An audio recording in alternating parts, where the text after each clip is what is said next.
தந்தை மகன் தூய ஆவியாரின் பெயராலே.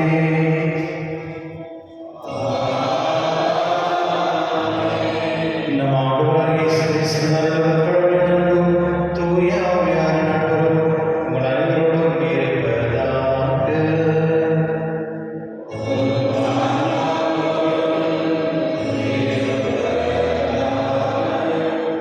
சகோதரர்களே, தூய மறையை கொண்டாட நம் தகுதி பெறும் பொருட்டு நம் பாவங்களை ஏற்றுக்கொள்வோம். எல்லா உலகிலும் சகோதர சகோதரிகளிடமும் நான் பாவி என்று ஏற்றுக்கொள்கிறேன். ஏனெனில் சிந்தனையாலும் சொல்லாலும் செயலாலும் கடமையை தவறாலும் பாவம் பல செய்தேன். என் பாவமே, என் பாவமே, என் பெரிய பாவமே. ஆகையால் எப்போதும் கனியான மரியாதை சகோதர சகோதரிகளே, நம் இறைவனாகிய ஆண்டவர் எனக்காக வேண்டிக் பாடுகிறேன். எல்லா உலகிலும் நம்மை திறக்க வைத்து நம் பாவங்களை மன்னித்து நம்ம நிலைவாழ்வு அழைத்து செல்வாராக.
என்றென்றும் உடையலாமலே இறைவா, எங்கள் செயலும் உமது திருவுளத்துக்கு ஏற்ப நடத்தியருளும்.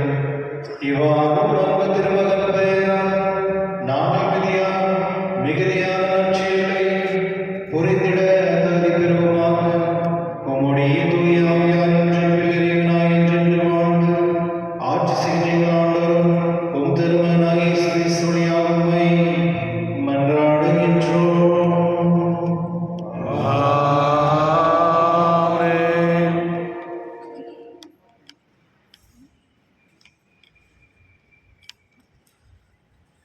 சாமுவேல் 2ஆம் நூலில் இருந்து வாசகம். அந்நாள்களில் தாவீது புறப்பட்டு சென்று கடவுளின் பேழையை ஓபோது ஏதோமின் இல்லத்திலிருந்து தாவீதின் நகருக்கு அக்களிப்போடு கொண்டு வந்தார். ஆண்டவரின் பேழையை ஏந்தியவர்கள் 6 அடிகள் எடுத்து வைத்ததும் ஒரு காளையையும் ஒரு ஆட்டுக்கிடாயையும் பலியிட்டார்.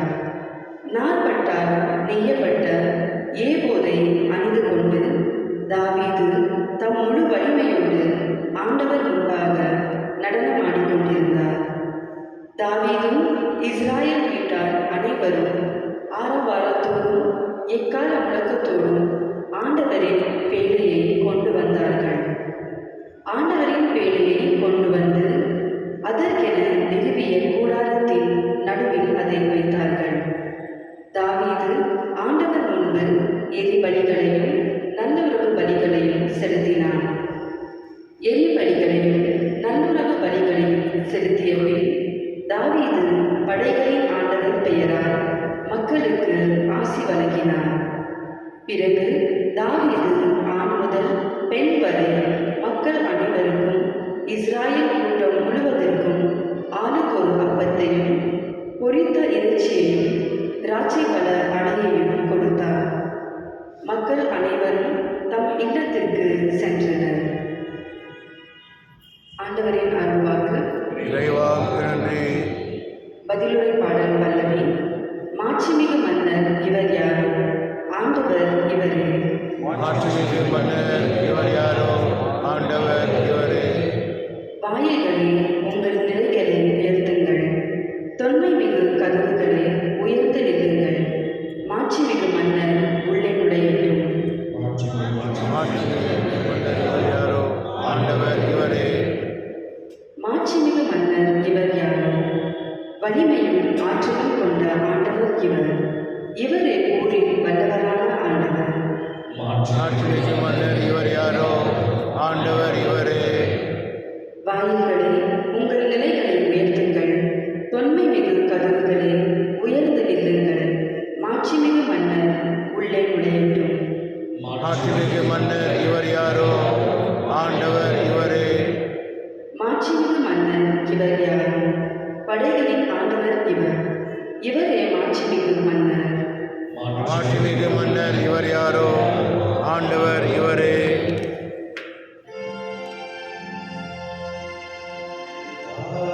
அல்லேலூயா அல்லேலூயா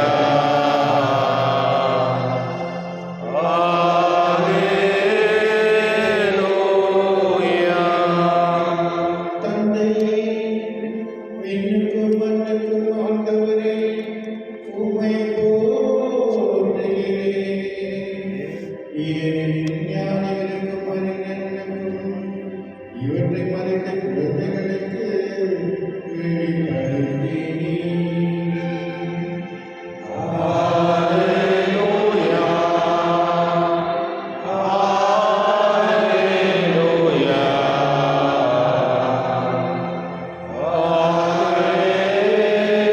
அல்லேலூயா ஆண்டவரோடு இருப்பாராக. உம் ஆன்மாவோடும் இருப்பாராக. புனித மார்க்கு எழுதிய நற்செய்தியிலிருந்து வாசகம். ஆண்டவரே மாட்சி உமக்கே. அக்காலத்தில் இயேசு தாயும் சகோதரர்களும் வந்து வெளியே நின்று கொண்டு அவரை வர சொல்லி ஆள அனுப்பினார்கள். அவரை சூழ்ந்து மக்கள் கூட்டம் அமர்ந்திருந்தது. அதோ உம் தாயும் சகோதரர்களும் சகோதரியும் வெளியே நின்று கொண்டு உம்மை தேடுகின்றார்கள் என்று அவரிடம் சொன்னார்கள். அவர் அவர்களை பார்த்து, என் தாயும் என் சகோதரர்களும் யார் என்று கேட்டு தம்மை சூழ்ந்து அமர்ந்து இருந்தவர்களை சுற்றிலும் பார்த்து, இதோ என் தாயும் என் சகோதரர்களும் இவர்களே, கடவுளின் திருவுளத்தை நிறைவேற்றுபவரே என் சகோதரரும் சகோதரியும் ஆவார் என்றார். ஆண்டவரின் அருள்வாக்கு. கிறிஸ்துவே உமக்கு புகழ். கிறிஸ்துவர்களே, இன்று தாய் திருச்சபையானது புனித ஏஞ்சலா என்ற புனிதருடைய திருவிழா கொண்டாடுகின்றது. அவர் 1470ஆம் ஆண்டில் பிறந்து 1540ஆம் ஆண்டில் மரித்தவர். இவர் இத்தாலி தேசத்தை சேர்ந்தவர். தன்னுடைய சிறுவர்கள் இருக்கும் பொழுதே பெற்றோர்களை எழுதியிருக்கிறார்கள். கொஞ்சம் பெரிய பொண்ணான பிறகு மறுபடியும் அவருடைய தங்கை உயர்த்தினார். அவருடைய சூழ்நிலை அவருக்கு யாருமே இல்லை அப்படின்ற ஒரு சூழ்நிலை வரும் பொழுது அவர்கள் இந்த சிறு பிள்ளைகள் ஆஃபன் சில்ட்ரன் பார்க்குறாங்க. கேடிசம் வருது. அந்த பசங்களை அவங்க எக்ஸ்ட்ரா அவங்களுக்கு கேடிசம் டீச் பண்ணுறது அப்படிலாம் நிறைய சப்போர்ட் பண்ணுறாங்க.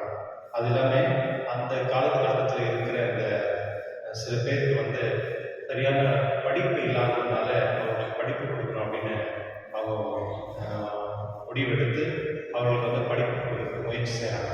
அதை பார்த்து நிறைய இளைஞர்கள் கூட பெண்கள் அதை சேர்றாங்க. அவர்கிட்ட சேர்ந்து அவருடைய அறிவுரைகளை கேட்டு அதுக்கேற்ற மாதிரி நடக்கிறாங்க. அது ஆகிட்ட பிறகு இவங்க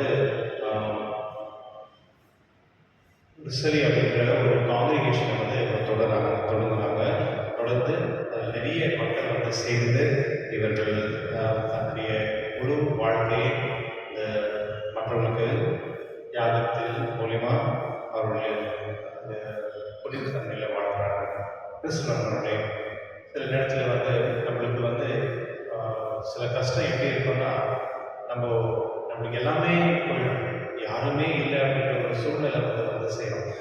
அந்த சமயத்தில் கூட கடவுள் அந்த மனிதரை நான் இருக்கிறேன் அப்படின்ற ஒரு உற்சாகம் கொடுத்து அவர்கள் மூலியமா நிறைய வேலைகள் நிறைய புதுமைகள்லாம் செய்வார். என்னுடைய நட்சத்திரம் நான் பார்க்கும் பொழுது ஆண்டவர் இயேசு தாயும் சகோதரர்களும் அவரை வந்து பார்க்க வேண்டும் என்று வருகிறார்கள். இப்போ இந்த ஒரு பிரச்சனை, அதாவது ஆண்டவர் இயேசு வந்து மாதாவையும் என்ன சொல்றது மற்றவங்களை வந்து குடும்பத்தை அவங்க ஏற்றுக்கொள்ள அவங்கள வந்து புறப்படுத்திட்டார் அப்படின்னு சொல்லக்கூடிய விஷயம் இது ஒன்று.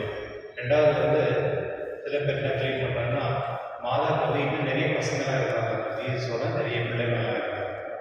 இது ஏற்கனவே நான் சொல்லியிருக்கேன். பட் இருந்தாலும் என்னுடைய புரிதல் அங்கே வந்து மாதா மோஸ்ட்லி வந்துருக்கவே மாட்டாங்க.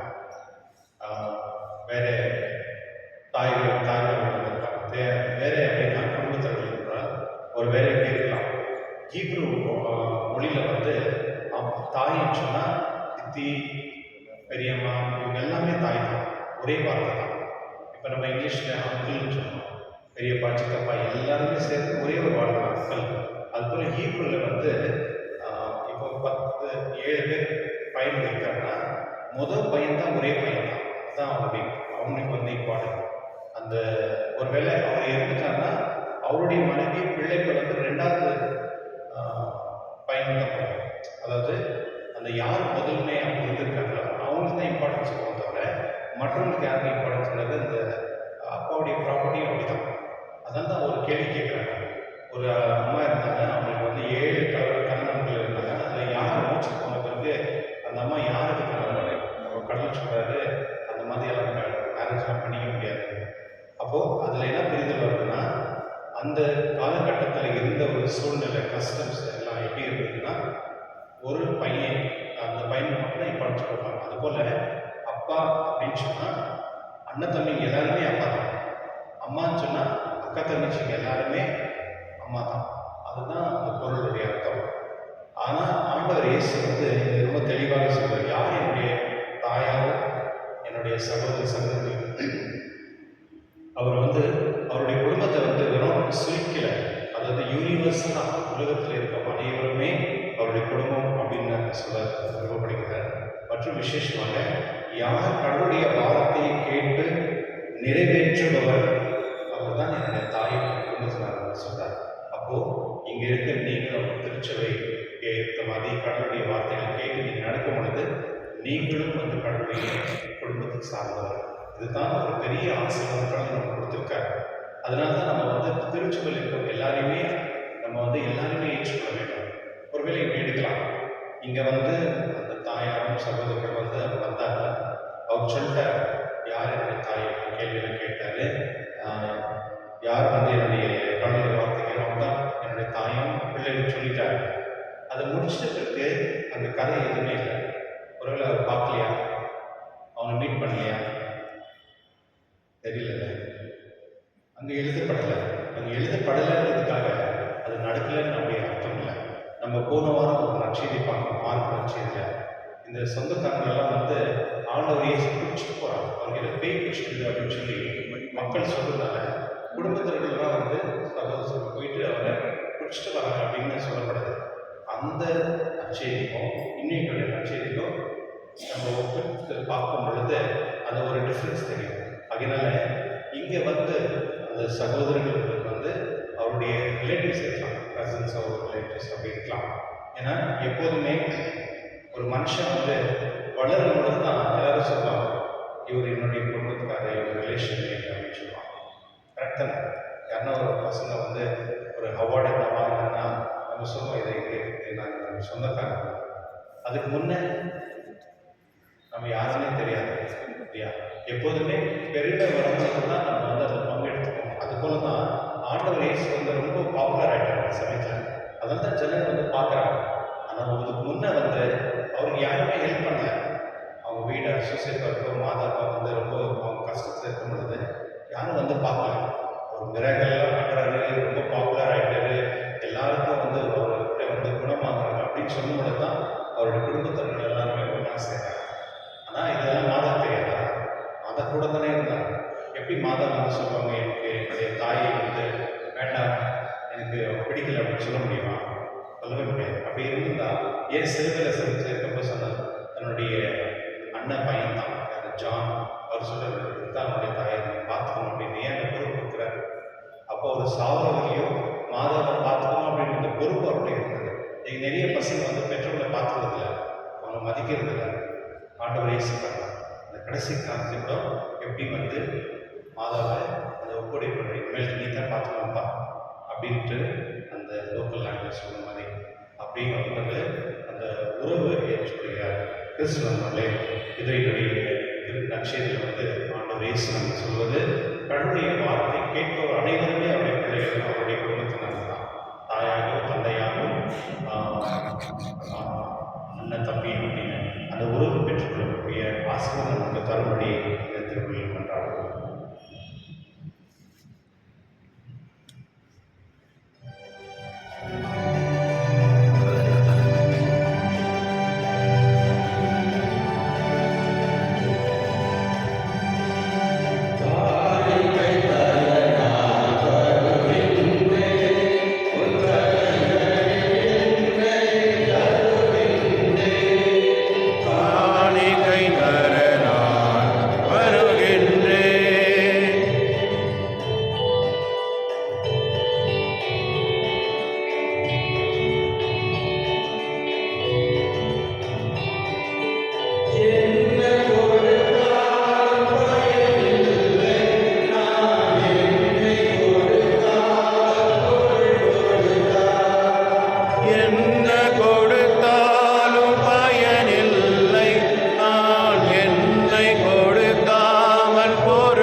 ஆண்டவர் தமது பெயரின் புகழ்ச்சிக்காகவும் மாட்சிக்காகவும் நமது நன்மைக்காகவும் புனித திருவை நடத்தினராகவும் உமது கையிலிருந்தவரை ஏற்றுக்கொள்வாராக.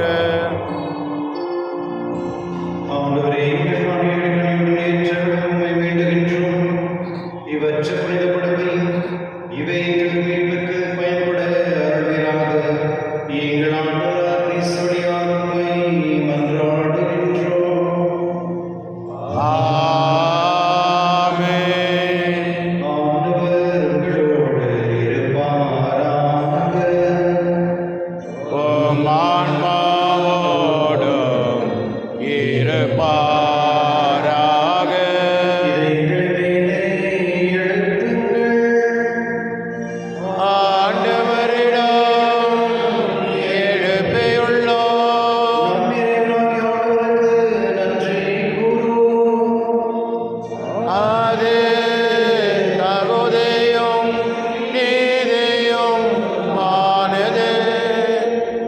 ஆண்டவரே, இக்காலத்து உம்மை புகழ்ந்தேற்பதே எல்லாவற்றும் மேலாக எங்கள் பாஸ்கவாய் கிறிஸ்து பலியானே சிறப்பு நாளில் உம்மை இன்னும் மிகுதியாக வாழ்த்து போற்றுவது மெய்யாகவே தகுதி நீதியமாகும். எங்கள் கடமையும் மீட்புக்குரிய செயலுமாகும். ஏனெனில் உலகின் பாவனை போக்குமை மெய்யான செம்மறியவரே, எங்களது சாவை தமது சாவால் அளித்தவரும் தமது உயிர்ப்பினால் எங்கள் வாழ்வை புதுப்பித்தவரும் அவரே. ஆகவே பாஸ்க மகிழ்ச்சி பொங்க உலக மாந்தர் அனைவரும் அக்களிக்கின்றனர். அவ்வாறே ஆற்றல் கோரும் அதிகாரம் கொண்ட தூதர்களும் உமது மாட்சி புகழ்ந்து பாடி முடிவின்றி சொல்வதாவது: தூயவர் தூயவர் தூயவர் வான்படைகளின் கடவுளாம் ஆண்டவர். விண்ணகமும் மண்ணகமும் உமது மாட்சியால் நிறைந்துள்ளன. உன்னதங்களிலே ஓசானா. ஆண்டவர் பெயரால் வருகின்றவர் ஆசீர் பெற்றவர். உன்னதங்களிலே ஓசானா. ஆண்டவரையாகவே தூய்மைக்கு மூன்று. ஆகவே உடைய ஆணையை புனிதை காணிகளை தூய்மைப்படுத்த வேண்டும். இவ்வாறு நீங்கள் ஆண்டவர் இயேசு கிறிஸ்துவின் உடலும் இரத்தமாக எங்களுக்கு மாறுவதாக. அவர் பாடுபட உள்ளம் கிடைத்து தம்மை கழித்த போது அப்பத்தை எடுத்து நன்றி செலுத்தி பிட்டு தம் சீடர் கழித்து கூறியதாவது: அனைவரும் இதிலிருந்து பெற்று உங்கள் ஏனெனில் இது உங்களுக்காக பிரயோகிக்கப்படும் என் உடல்.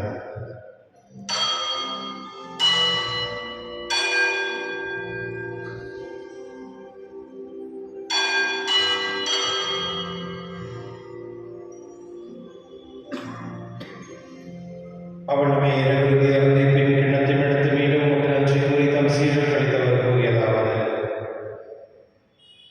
அனைவரும் இதிலிருந்து பெற்று வருங்கள். இது புதிய நிலையான உடன்படிக்கைக்கு உரிய ரத்தத்தின் கிண்ணம். இது பாவ மன்னிப்புக்கென்று உங்களுக்காக பலருக்காகவும் சிந்தப்படும். இதை நினைவாக செய்யுங்கள்.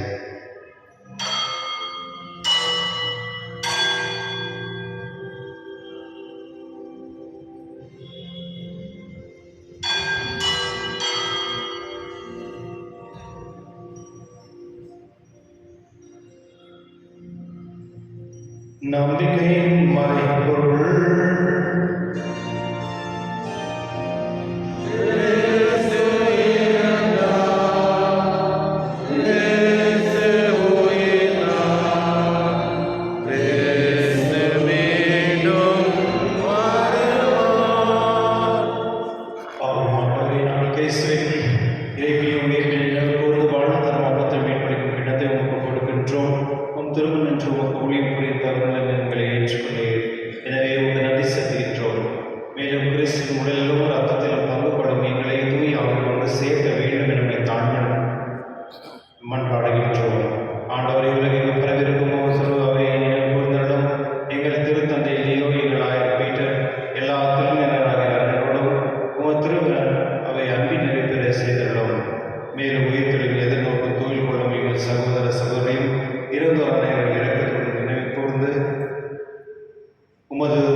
ஆண்டவரே, தீமையிலிருந்து எங்களை விடுவித்து எங்கள் வாழ்நாளின் அமைதியும் தனியுணர்வும் பொருளுமை மன்றாடுகின்றோம்.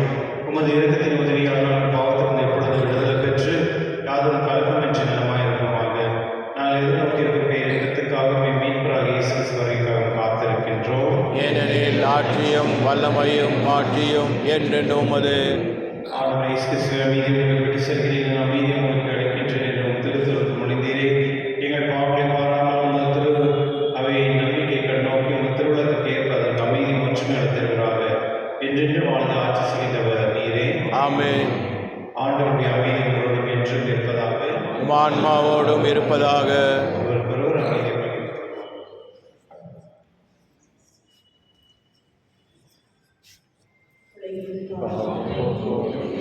செம்மறியே, எம்மேல் இரக்கம் வையும்.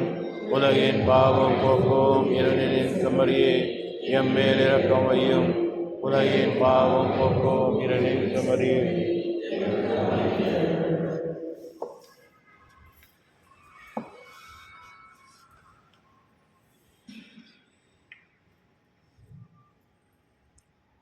இதோ இறைவனின் செம்மறி, இதோ உலகின் பாவங்களை போக்குபவர். செம்மறி விருதுக்கு அழகு பெற்றவர் பேர் பெற்றோர். இந்நாட்டவரே, நீர் செல்ல நான் தகுதியற்றவர். ஆனால் ஒரு வார்த்தை மட்டும் சொல்லியிருந்தும் எனது ஆன்மா நலமடையும்.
மன்றாடுவோமாக. எல்லாம் வல்ல இறைவா, எங்களுக்காக உம்மை வேண்டுகின்றோம். அதனால் துயரளிக்கும் உமது அருளை பெற்றுள்ள நாங்கள் உமது கொடையை முன்னின்று என்றும் பெருமை கொள்வோமாக. எங்கள் ஆண்டவராகிய